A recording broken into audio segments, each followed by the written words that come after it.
Hata kama unasikia baridi, Bwana yuko mahali hapa. Haleluya. Yuko mahali hapa. Leo somo moja kwa moja neno la Mungu, Ufunuo Yohana sura ya kwanza. Tunaanza mstari ule wa 5 mpaka ule wa 6.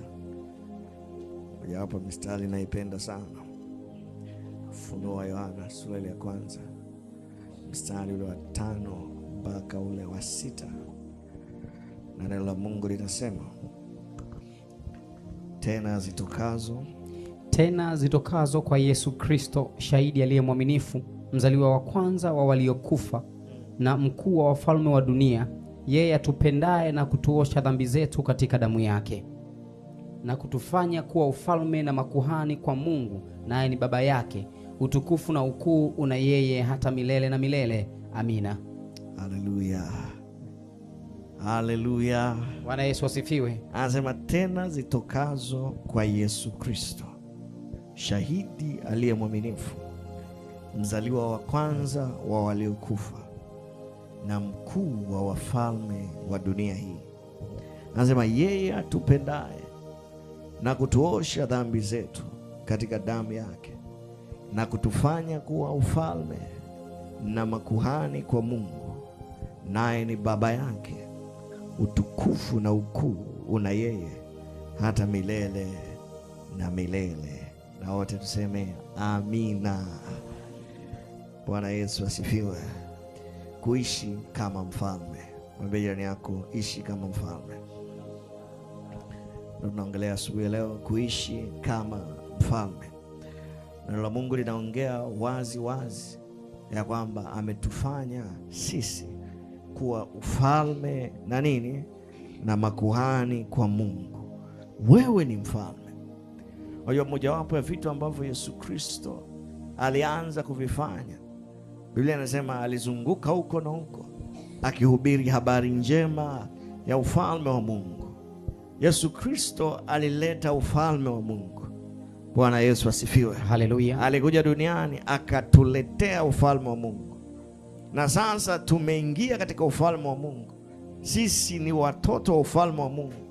Lakini sio tu watoto wa ufalme wa Mungu, ametufanya kuwa ufalme.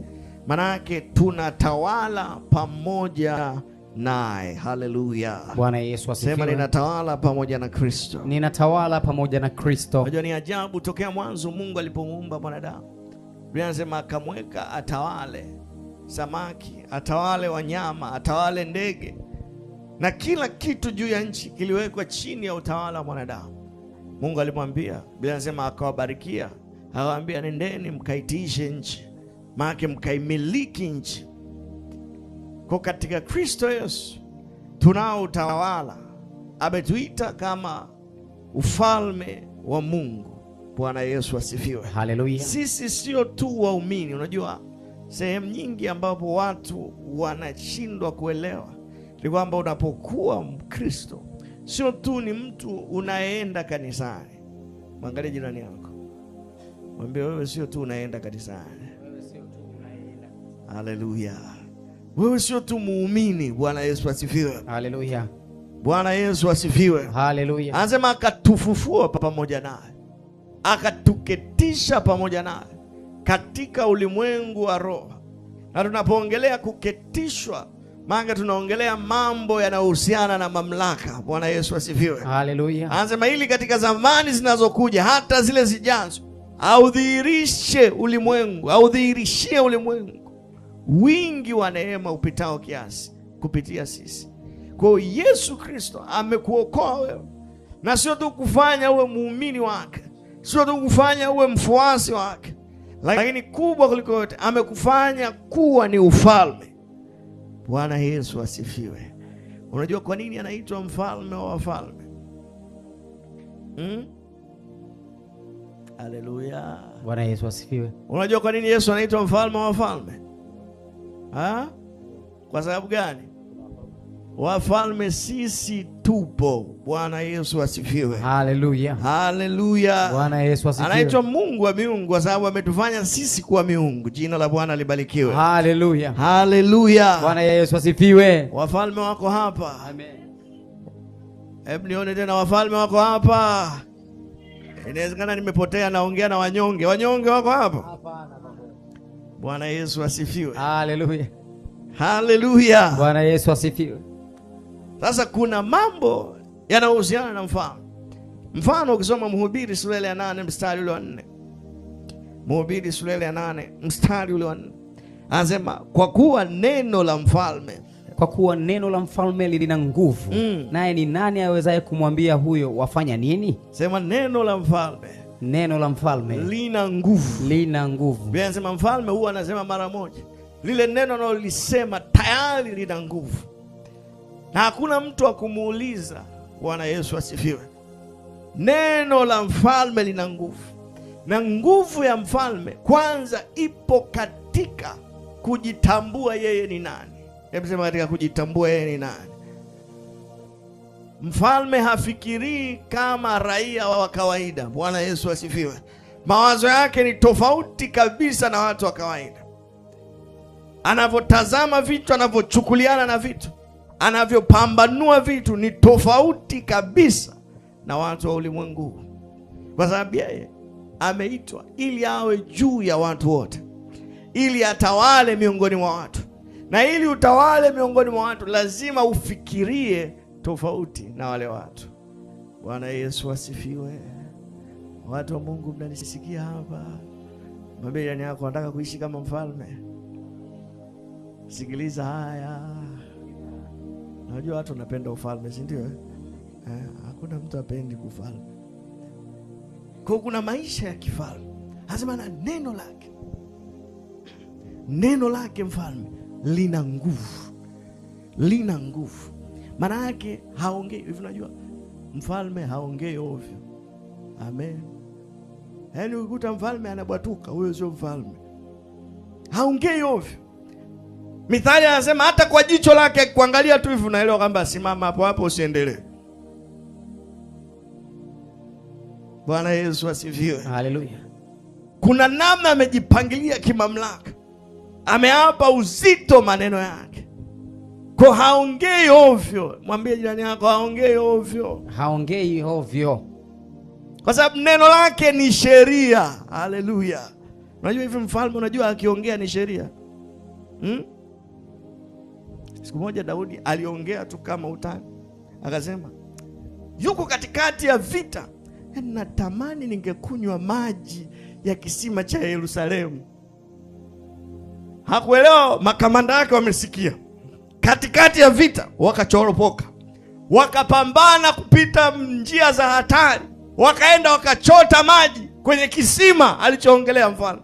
Wakarudi. Wakamwambia mfalme, yale maji uliyotaka haya hapa. Daudi akashangaa. Akasema hapana, siwezi kunywa haya maji. Mmeriski maisha yenu. Siwezi kunywa. Lakini akatambua. Bwana Yesu asifiwe. Akatambua kuwa ana watu. Sikiliza, neno la mfalme sio la utani. Come on. Mwambie jirani yako acha utani. Acha utani. Mfalme hana muda wa utani. Mfalme hana muda wa utani. Haleluya. Bwana Yesu asifiwe. Hebu fikiria, okay, tunamfahamu mfalme mkuu, si ndio Mungu, si ndio? Na ile kwamba Mungu neno lolote analolisema linafanyaje? Linakuwa. Si ndio? Bwana Yesu asifiwe. Hebu fikiria Mungu katika uumbaji wake angekuwa anafanya utani.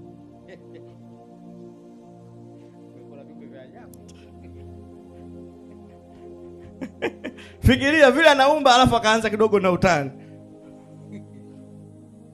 Mwambie jirani yako mfalme hana utani. Maneno ya kinywa chake ni sheria. Ni kanuni ya maisha. Bwana Yesu asifiwe. Haleluya. Mwambie na wewe usilete utani. Na wewe usilete utani. Jina la Bwana libarikiwe. Haleluya. Sasa kuna mambo kadhaa ya kuzingatia ili kuishi maisha ya kifalme. Bwana amenisaidia nimeyapata 7. Na leo tutaanza la kwanza. Mwambie jirani yako jambo la kwanza. Jambo la kwanza. Twende kile kitabu cha Kumbukumbu la Torati. Kumbukumbu la Torati sura ile ya 17. Ningependa tuanzie mstari ule wa 16 ili tupate maana vizuri. Japo mstari nataka ni 18 na 19. Kumbukumbu la Torati sura ile ya 17. Mstari tungeanzia wa 14, tuanzie wa 14.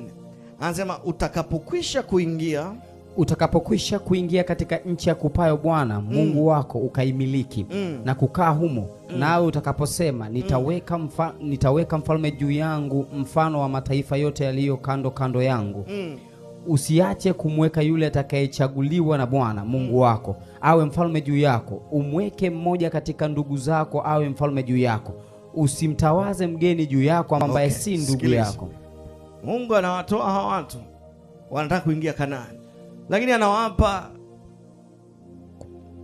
maagizo, anawakumbusha maagizo yake. Mojawapo maagizo anayapa yanahusiana na nini? Na mfalme. Bwana Yesu asifiwe.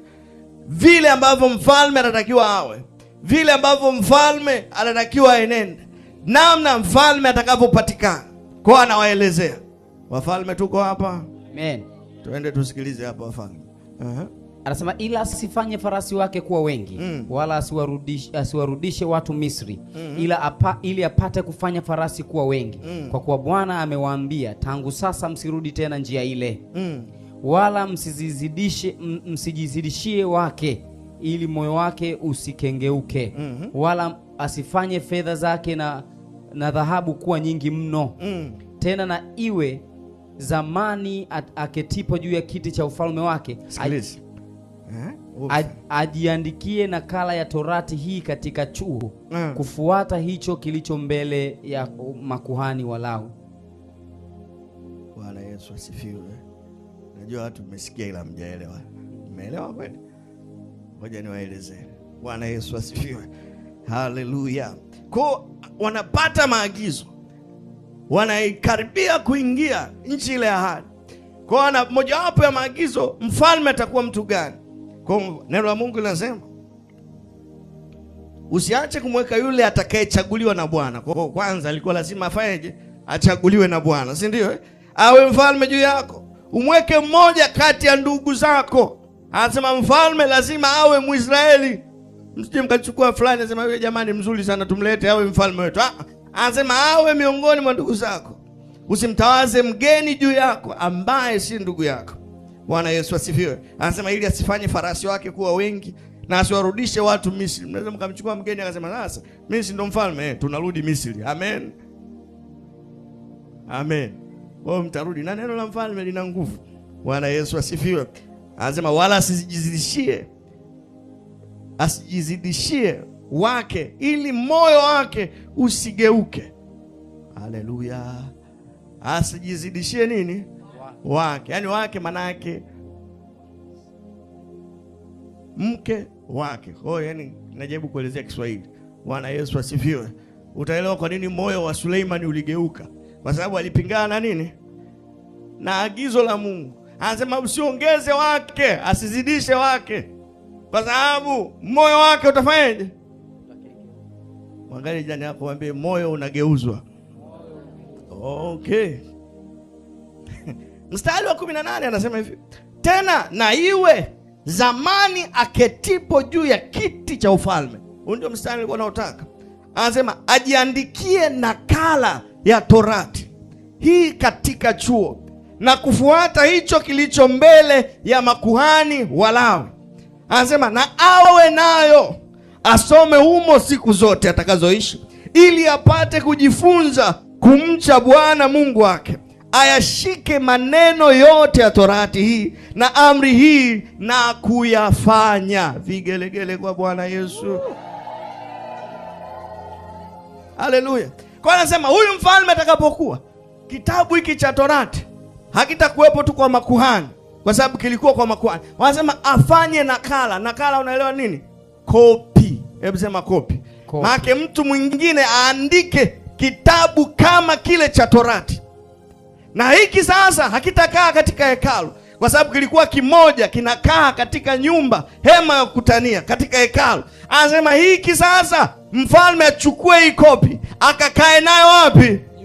Nyumbani kwake. Alafu afanye alalie usiku, si ndio? Hapana, anasema akishachukua aanze kuisoma siku zote, kila siku. Sijui mmenielewa?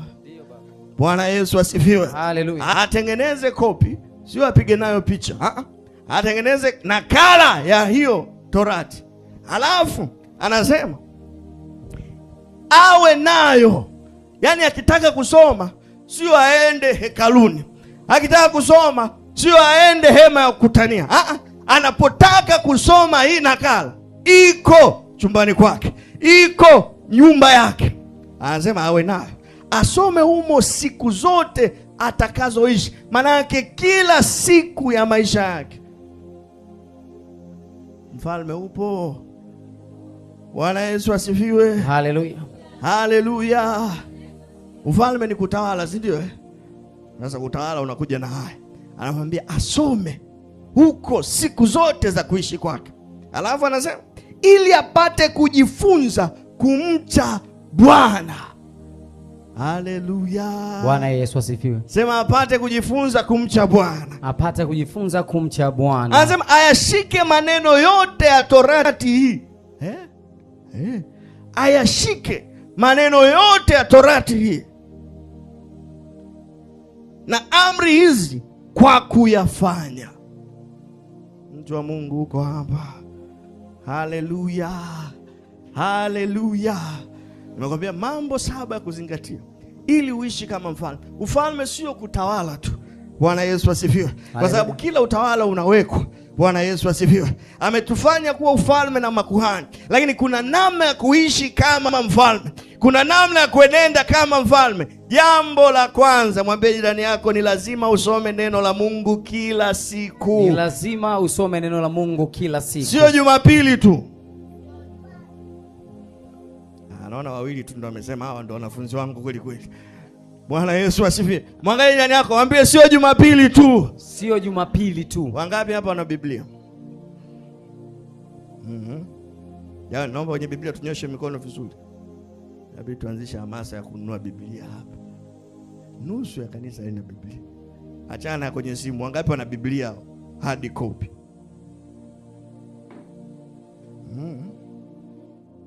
Haya. Wangapi ikiwa wamesoma Biblia?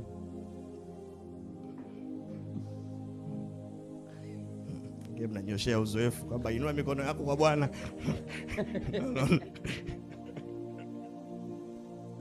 Sasa sikiliza, anasema mfalme lazima kila siku. Kwa ufalme sio kuvaa kikofia, sio kuvaa magauni yale mazuri ya kupendeza na kutembea ana maelekezo yake, ana namna kuenenda kwake, la sivyo ufalme wake hautakuwa na maana. Ndio maana kuna watu Mungu aliwakataa wasiwe ufalme. Bwana Yesu asifiwe. Anasema kupitia kusoma Torati atajifunza kumcha Bwana. Mwangalie ndani yako, kumcha Bwana. Kumcha Bwana. Unajua mfalme wa kwanza Mungu anamwambia Sauli, anasema japokuwa ulikuwa mdogo machoni pako wewe mwenyewe, nilikuchukua nikakuweka juu ya watu wangu. Ambe wewe mwenyewe ulikuwa ujioni kama ni kitu, lakini nilikuchukua nikakuweka juu ya watu wangu. Kosa la Sauli ni lipi? Alifanya makosa mawili kama sio matatu. La tatu ndio limuua. La kwanza, Samueli yuko anaongea na Mungu, muda wa kutoa sadaka umefika. Sauli akawaangalia watu, akaona watu wameshachoka, akaamua yeye kufanya hiyo. Lakini ilikuwa ni kazi ya nabii kufanya hivyo, ilikuwa ni kazi ya mtu wa Mungu kuja kufanya hivyo. Kwa alipofanya hivyo, Mungu akasirika, akaamua kumfuta. Samueli akamlilia Bwana. Mungu akasema basi ngoja tumsamehe safari hii, inawezekana hajaelewa vizuri, lakini mwambie asome maelekezo, kwa sababu kulikuwa kuna kazi za makuhani, kazi za watu wa Mungu. Kwa alikuwa amejichanganya, na alipoona watu wamechoka kusubiri, akaamua yeye kutoa dhabihu. Siku ya pili Mungu akamtuma. Bwana Yesu asifiwe. Anamwambia nenda kaue Waamaleki wote na kuwamaliza, usiache hata mmoja. Sauli anaenda kwa sababu moyo wake uko kwa watu, moyo wake uko kwa ajili ya kuwapendezesha watu. Biblia inasema kuwahofia wanadamu huleta nini? Mtego. Bwana Yesu asifiwe. Kama mfalme ni vitu ambavyo unavijua, hauishi kwa ajili ya watu, unaishi kwa ajili ya Bwana. Mwangalie ndani yako, mwambie hauishi kwa ajili ya watu. Hauishi kwa ajili ya watu. Hauishi kwa ajili ya kufurahisha watu. Hauishi kwa ajili ya kufurahisha watu. Ukiishia kufurahisha watu, ukiishia kufurahisha watu, utamkosa Bwana. Utamkosa Bwana. Mwangalie usoni, mkunjie ndita sasa hizo, usitabasamu. Kwa Samuel wameenda huko, lakini wakakuta baada ya kuua watu wote, wakakuta mbona wanyama wazuri sana. Wakaua wale wote walikuwa na matatizo yenye utapia mlo. Wale wote waliokondeana, waliochoka, wagonjwa, wakaua. Wasema wazuri bwana, mbona tutakuwa tunapoteza mali? Bwana Yesu asifiwe. Akakosa ujasiri wa kuambia watu, Bwana amesema hivi, tuangamize vyote. Wakaenda wakakuta vitu vizuri vya dhahabu. Lazima watu chukue hivi, tutasema tu tunaenda kumtolea Bwana. Wakachukua. Wakakaja wakamkuta mfalme, naye wakamchukua akiwa hai. Mungu kabla hata hajafika, akiwa huko Mungu anamwambia Samuel, najuta kwa nini nimemweka Sauli kwa mfalme. Bwana Yesu asifiwe. Anasema najuta. Anasema kuanzia sasa nimemkataa, wala usimuombee tena. Nenda Yese, kuna kijana anaitwa Daudi, huyu anaupendeza moyo wangu, nenda kamtie mafuta. Bwana Yesu asifiwe. Ufalme wa Sauli ukawa umepotea hapa. Kwa nini? Mungu aliwaambia wana Israeli toka mwanzo, anasema utakapoisikiza sauti ya Bwana Mungu wako kwa bidii, kushika, kutenda. Kwa ilikuwa ni vitu ambavyo Bwana kama amesema ni hivi, hakuna mjadala. Ni hivi, hata kama vinaonekana ni vizuri, ni hivi. Bwana Yesu asifiwe. Ukisoma Torati, ukisoma ile nani, utaelewa. Wakati fulani watu walipochukua vitu ambavyo hawakutakiwa kuchukua, walipigwa mawe wakauawa. Wakina Akani walikufa. Kwa angekuwa anasoma vile vitu, angejua kumcha Bwana, angejua namna ya kufanya mbele za Bwana. Kosa la tatu ambalo liligharimu maisha yake. Bwana Yesu asifiwe. Haleluya. Mungu alishamkataa, lakini aliendelea kuwa mfalme. Wakati akajichanganya baada ya Samuel kufa, hana nabii wa kuuliza. Biblia inasema akaenda kwa wapunga pepo, akaenda kwa waganga. Na hilo lilikuwa ni chukizo la tatu. Mungu akamwambia, kwa sababu umeenda kwa waganga, hautapona, hautaendelea kuishi. Na ulipofika wakati, akafa sawasawa na lile neno la Bwana. Bwana Yesu asifiwe. Haleluya. Lakini angekuwa amejifunza, mwambie jirani yako, neno kila siku. Neno kila siku. Mwangalie tena usoni, mwambie usilete utani, neno kila siku. Usilete utani, neno kila siku. Unataka kuishi kama mfalme? Unataka kuishi kama mfalme? Neno kila siku. Neno kila siku. Soma neno la Mungu kila siku. Soma neno la Mungu kila siku. Jifunze njia za Mungu. Jifunze njia za Mungu. Jifunze namna za Mungu. Jifunze namna za Mungu. Angalia Mungu alivyoshughulika na watu mbalimbali katika neno lake. Bwana Yesu asifiwe. Haleluya. Wafalme ni kama hawajafurahia sana. Haleluya. Bwana Yesu asifiwe. Kwa neno la Mungu litakusaidia. Mambo matatu ambayo neno la Mungu linafanya kila wakati ambapo unaweka bidii kulisoma. La kwanza, anasema litakufundisha kumcha Mungu. Utakuwa na moyo wenye kutetemeka mbele za Mungu. Moyo unaomcha Mungu, unaotaka mapenzi ya Mungu. Lakini kadri unavyosoma neno la Mungu, ndivyo ambavyo unajifunza kuyashika maagizo yake. Kuyashika maagizo yake. Na jambo la tatu, neno la Mungu linakufanya unakuwa mnyenyekevu mara kwa mara. Hebu sema mnyenyekevu. Mnyenyekevu. Mwangalie ndani yako, mwambie mnyenyekevu. Mnyenyekevu. Haleluya. Bwana Yesu asifiwe. Unajua mojawapo ya kazi ya shetani, shetani hana issue na watu sana, ila anachotaka kuwafanya ni wawe viburi. Shetani anashughulika sana watu wawe viburi, kwa sababu hata yeye kilichomwangusha kilikuwa ni kiburi. Bwana Yesu asifiwe. Kwa kadri unavyosoma neno la Mungu, linaponda ponda moyo wako, linaondoa kiburi ndani yako. Kadri unavyosoma neno la Mungu, linaponda ponda hali za moyo wako. Bwana Yesu asifiwe. Haleluya. Haleluya. Issue sio dhambi. Bwana Yesu asifiwe. Unanisikia vizuri? Shetani ndo maana anapinga sana watu wasipate huduma ya neno la Mungu. Kwa sababu wakipata huduma ya neno la Mungu, kuna vitu automatically vitaondoka. Bwana Yesu asifiwe. Lile neno, anasema neno li hai, lina nguvu, likali kuliko upanga wote ukatao kuwili. Neno la Mungu ni kama moto, anasema lijepesi kuyatambua mawazo na makusudi ya nini? Ya moyo. Anasema linachoma hata kuzigawanya nafsi, roho na mafuta na viungo na vyote vilivyomo ndani yake. Kwa kadri unavyopata huduma ya neno, kuna vitu vinashughulikiwa ndani yako. Automatically unajikuta siku hadi siku unabadilika kuwa mtu mwingine. Haleluya. Bwana Yesu asifiwe. Kiburi cha kibinadamu kinaondoka. Haleluya. Bwana Yesu asifiwe. Unanisikia vizuri? Haleluya. Kiburi cha kibinadamu kinaondoka. Watu wengine ukauliza wani wasomi neno, kwa sababu anaona ameshajifunza kila kitu, ni kiburi ta. Bwana Yesu asifiwe. Kwani hujasoma leo neno la Mungu? Mathayo ile nishasoma sana, ile Luka nishasoma sana. Na hasa ukianza kuwa mwalimu, angalia jirani yako.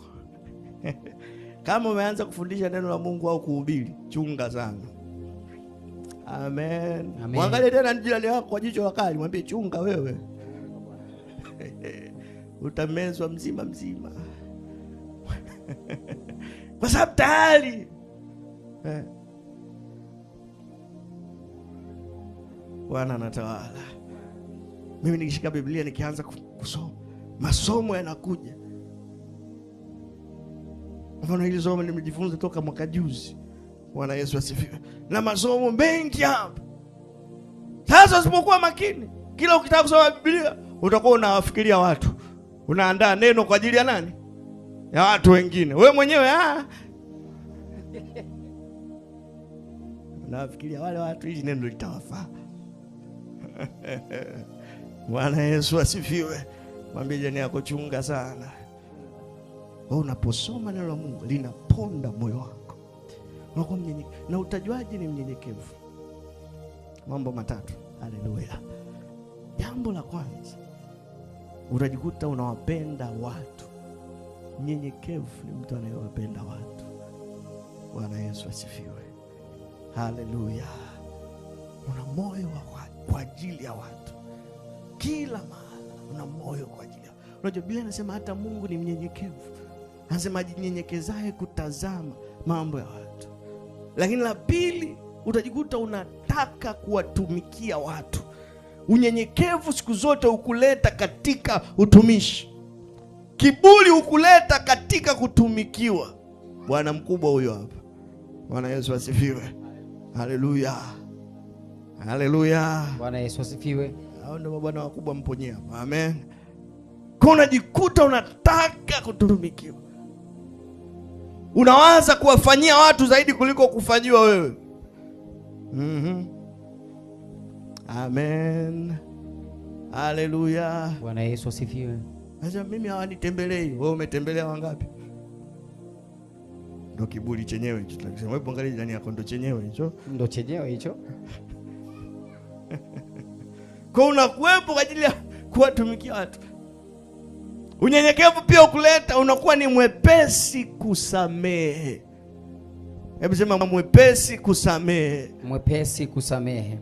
Ukiona mtu ni mgumu kusamehe, mimi sikusamehe kirahisi. Kiburi kiko ndani yako. Lakini akishaponda moyo wako, unakuwa ni mwepesi kusamehe. Hata kama hawajaomba msamaha, hata kama hawajatambua kosa lao, hata kama hawajaonyesha kwamba wamejuta, unawasamehe. Bwana Yesu asifiwe. Haleluya. Sema mimi ni mnyenyekevu wa moyo. Mwangalie jirani yako, mwambie wewe uwe mnyenyekevu wa moyo. Biblia inasema Mungu huwapa neema wa nini? Wanyenyekevu. Ila huwapinga wenye kiburi. Huwapinga wanaojiinua. Huwapinga wanaojiona wako sawa.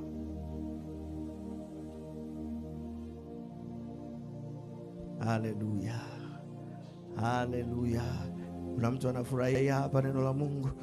Hata kama unajisikia vibaya, ni kama nakuchokonoa vile, ndio ujue lenyewe ndio unapona. Bwana Yesu asifiwe. Wewe ni kunjie tu sura ndio unafanyaje? ndio unapona. Haleluya! Kwa wafalme lazima wawe na huduma neno la Mungu. Kwa sababu hiyo, sikiliza, unapokuwa mfalme karabasutaka, unapokuwa mfalme, ile nguvu inaweza ikakudanganya. Bwana Yesu asifiwe. Inaweza ikakurubuni. Hata wewe saa hizi uko ndani ya Kristo, unatamka vitu vitatokea. Bwana Yesu asifiwe. Unaombea wagonjwa, labda unapona. Unakemea mapepo yanakutii. Haleluya. Kama huna huduma neno la Mungu, utaanza kujiinua. Bwana Yesu asifiwe. Utaanza kuona, jamani, hawa watu wengine wote hawako serious. Unajua, yani watu hawako serious na Mungu. Haleluya. Kwa sababu kuna vitu fulani, lakini neno la Mungu litaanza kukutengeneza. Bwana Yesu asifiwe. Litaanza kukutengeneza. Haleluya. Bwana Yesu asifiwe. Sema litanitengeneza. Jambo la pili,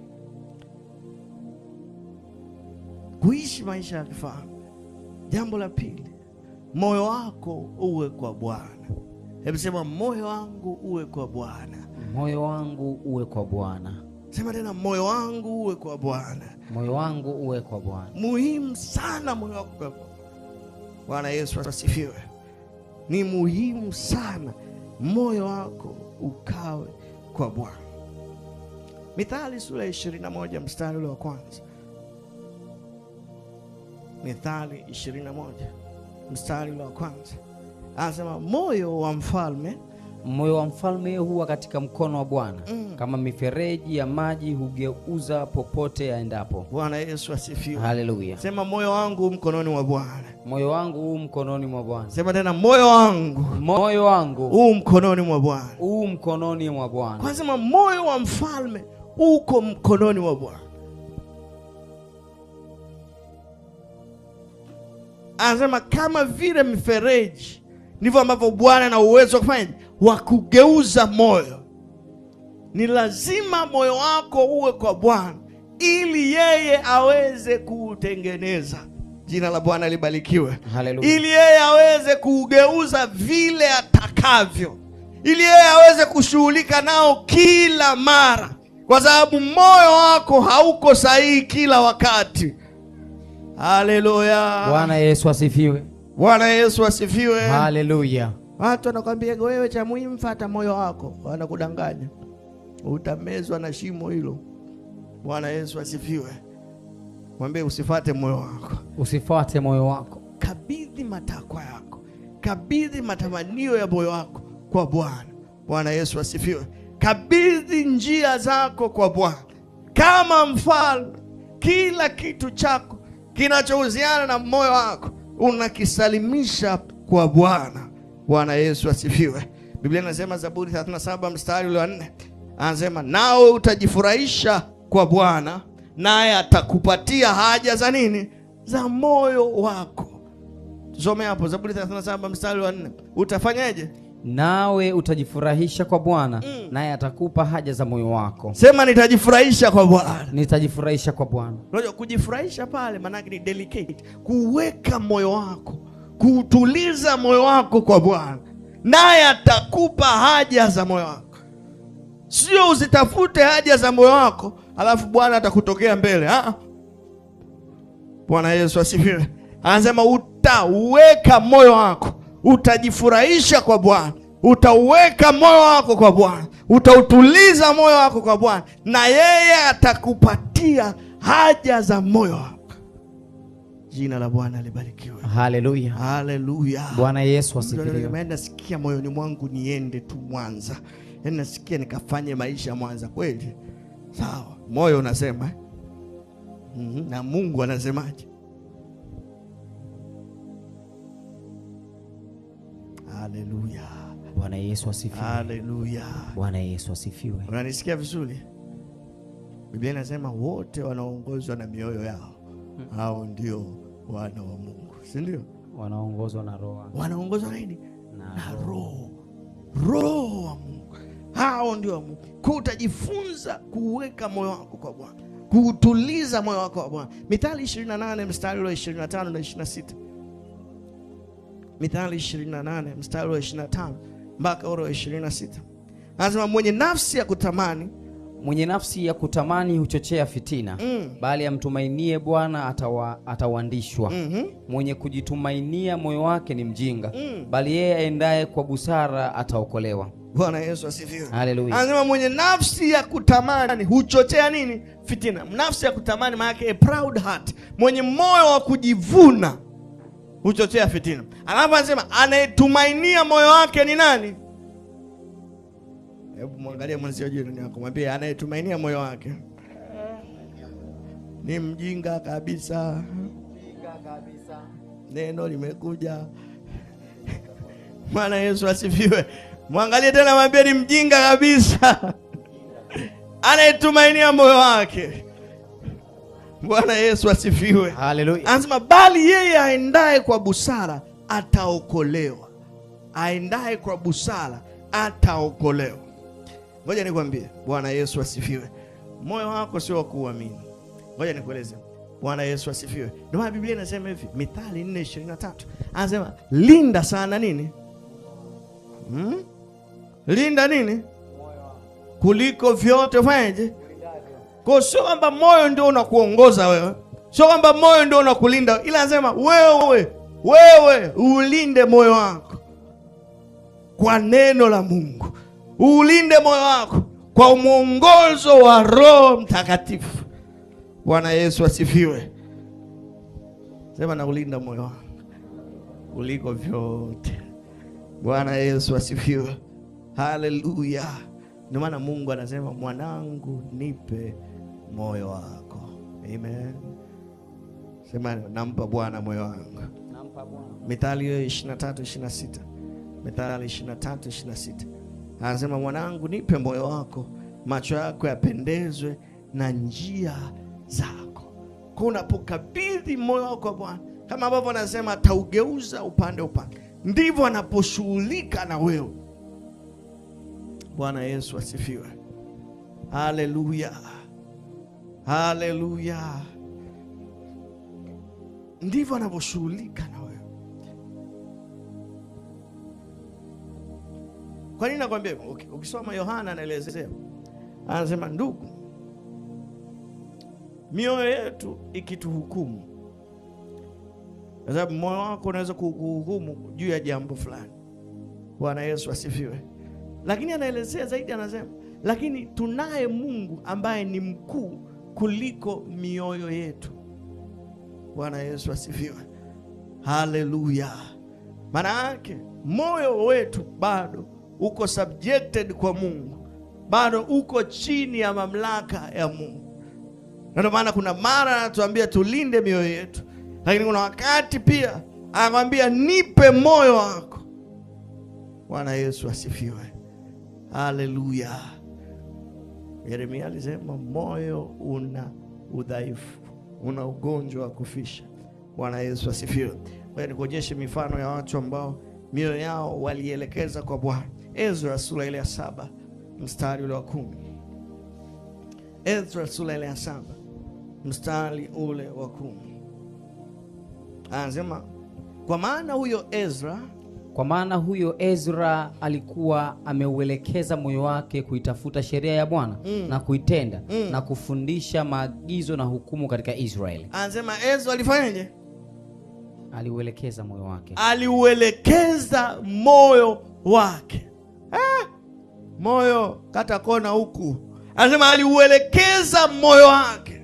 Na Biblia inasema hivi, maandalio ya moyo ni ya nani? Ni ya mwanadamu. Bwana Yesu asifiwe. Haleluya. Unauandaa moyo kwa ajili ya nani? Kwa ajili ya Bwana. Kwa wewe ndio unaukabidhi moyo. Sio kama Mungu atakuja achukue moyo wako. Sio kama Mungu atauchukua moyo wako au atauamuru moyo wako. Lakini ni wewe lazima uweke mazingira. Kwa nasema Ezra aliuelekeza moyo wake. Aliuelekeza moyo wake. Na ndipo ambapo namna ya kimungu iliendelea. Bwana Yesu asifiwe. Tunapompa Mungu mioyo yetu, anaishughulika na mioyo yetu, anaitengeneza, anaongeza namna zake kwetu. Bwana Yesu asifiwe. Bwana Yesu asifiwe. Zaburi 10 mstari wa 17. Zaburi 10:17. Anasema Bwana umesikia tamaa ya wanyonge. Bwana umeisikia tamaa ya wanyonge, utaitengeneza mioyo yao, utalitega sikio lako. Anasema umesikia tamaa ya wanyonge. Tamaa ni shauku, sio kitu kibaya. Umesikia shauku ya wanyonge. Anasema utaitengeneza mioyo yao. Hao watu walikuwa na shauku na Bwana, wanamtaka Bwana, lakini kuna vitu havijakaa sawa katika mioyo yao. Anasema kwa sababu wana shauku na Bwana, ataitengeneza nini? Mioyo yao. Alafu anasema atalitega sikio lao. Bwana Yesu asifiwe. Bwana Yesu asifiwe. Sema moyo wangu kwa Bwana. Sema tena moyo wangu kwa Bwana. Moyo wangu unafundishika. Moyo wangu unafundishika. Sema nina moyo unaoweza kuonywa. Sema tena nina moyo unaosikiliza. Bwana Yesu asifiwe. Haleluya. Moyo wangu ni lazima uwe kwa Bwana. Kwa hiyo nimekwambia vitu cha kwanza, lazima neno la Mungu kila siku na maisha yako. Hakuna mfalme anayeishi kiolela. Amen. Hakuna mfalme anayeishi nini? Kiolela. Ni lazima neno liwe kwa ndani yako kila siku. Lakini ya pili, moyo wako uwe kwa Bwana. Moyo wako uwe kwa Bwana. Nimekwambia unapokabidhi moyo wako kwa Bwana, kuna vitu anautengeneza. Katika kuonyesha mfano mwingine, waraka wa pili wa Korinto sura ya 8 mstari ule wa 16. Wa Korinto wa pili sura ya 8 mstari wa 16. Anasema lakini ahimidiwe Mungu atiaye bidii ile ile kwa ajili yenu katika moyo wa Tito. Bwana Yesu asifiwe. Haleluya. Ahimidiwe Mungu afanye atiaye bidii ile ile katika nini? Moyo wa Tito. Anasema Mungu alikuwa anatia bidii katika moyo wa Tito. Watu wanamuona Tito yuko fire. Haleluya. Yuko moto kwa ajili ya kazi ya Mungu. Ni kama vile hachoki, anaendelea tu kila mara, anasonga mbele. Ni kwa sababu cha kwanza, moyo wa Tito ulikuwa kwa Bwana. Na kwa sababu ulikuwa kwa Bwana, Bwana alikuwa anachochea bidii ndani ya moyo wa Tito. Bwana Yesu asifiwe. Haleluya. Haleluya. Bwana Yesu asifiwe. Haleluya. Bwana Yesu asifiwe. Mtu anasema sasa tunajifunza kuishi kama ufalme. Mbona tujifunzi kutamka? Mbona tujifunzi kutawala? Vitu hivi viwili kwanza. Nimekwambia cha kwanza nini? Soma neno la Mungu. Neno la Mungu kila siku. Ni kama vile hakuna rais ambaye hajui katiba ya nchi yake. Eti siku ile anaapishwa anapewa na nini? Na katiba. Bwana Yesu asifiwe. Kwa sababu mamlaka yake yanatoka humo, asipojua atatawala vipi? Bwana Yesu asifiwe. Asipojua watamsumbua. Kwa lazima asome, aelewe vizuri vifungu vya sheria. Utatamka vipi kama uelewe sheria? Utaamuru mambo vipi kama wewe mwenyewe uelewi unasema nini? Laini ya pili, moyo wake lazima uwe kwa Bwana. Ya tatu nakutajia, tutaanza tukija. Bwana Yesu asifiwe. Biblia inasema ni utukufu wa Mungu kuficha jambo, lakini ni utukufu wa mfalme kufanyaje? Kuchunguza mambo. Ya tatu, mfalme ni mchunguzaji. Tusimame. Haleluya. Haleluya. Haleluya. Na nitafurahi unaweza kaenda ukasoma mfalme anachunguzaje mambo.